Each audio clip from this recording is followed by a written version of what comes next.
Welcome back to the continuation of our reading of A Nation in Distress by Michael Masanga. We now enter Chapter 1, Part 2, titled Foundations of Independence, Early Promises and Expectations Post-1980.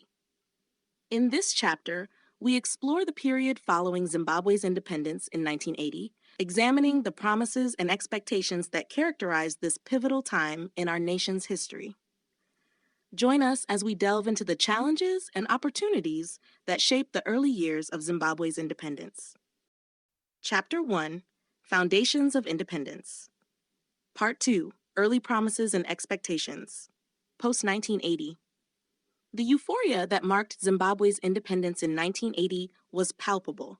Across the newly christened nation, there was a widespread expectation that independence would herald an era of prosperity, equality, and social justice. As Zimbabweans celebrated the end of colonial rule, they also looked forward to the tangible benefits of self-governance, particularly in the areas of land redistribution, education, and economic development. Economic aspirations. One of the most pressing expectations was the revitalization of the economy under majority rule. Zimbabwe was known for its fertile lands and was once dubbed the breadbasket of Africa due to its successful agricultural sector. The new government, under Robert Mugabe, promised to undertake significant land reforms to redress the inequalities of land distribution that had favored the white minority during the colonial era. There was hope that these reforms would not only address historical injustices, but also stimulate agricultural productivity and economic growth. The early years of independence saw positive signs in this regard. The government introduced policies aimed at increasing Black Zimbabwean participation in the economy. This included setting up cooperative farms and providing access to credit for Black farmers.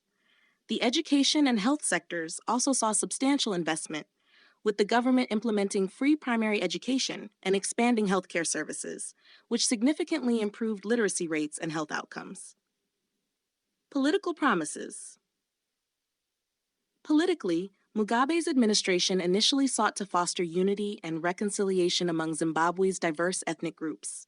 The government's policy of national reconciliation was aimed at healing the wounds of the long liberation struggle, promising an inclusive approach that would not seek retribution against the former white rulers.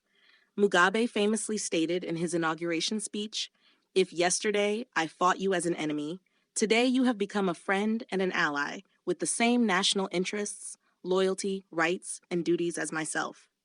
This inclusive policy extended to keeping skilled white Zimbabweans in the country to maintain stability and continuity in services and production, especially in agriculture and industry.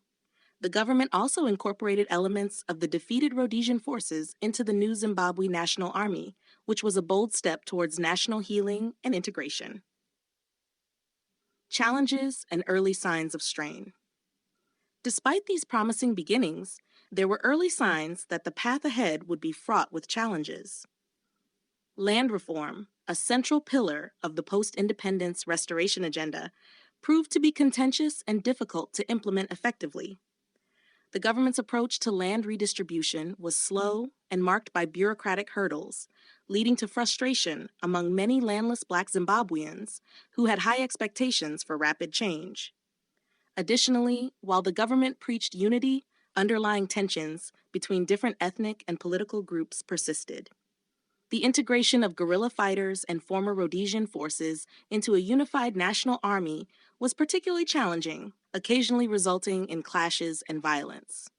The most significant of these was the disturbance in Matabeleland, a conflict that would later erupt into serious violence and become a dark chapter in Zimbabwe's post-independence history. Reflection. The initial years following Zimbabwe's independence were filled with hope and promise, but also marked by significant challenges and contradictions. The Mugabe government's early policies laid the groundwork for substantial social improvements, yet the complexities of realigning a society after decades of colonial rule were daunting. As Zimbabwe moved further into the 1980s, the initial optimism began to give way to the realities of governing a highly diverse and economically stratified society, setting the stage for the more tumultuous periods that were to follow. Thank you for listening to this chapter of A Nation in Distress by Michael Masanga. We hope you found it insightful and thought-provoking. If you enjoyed this chapter, be sure to subscribe to Zimwaves TV on YouTube. By subscribing, you'll be notified whenever a new chapter or part of this audiobook is published, ensuring you don't miss a single installment. Stay tuned for the next part of A Nation in Distress, where we'll continue our journey through the heart of our nation's story. Until then, thank you for listening,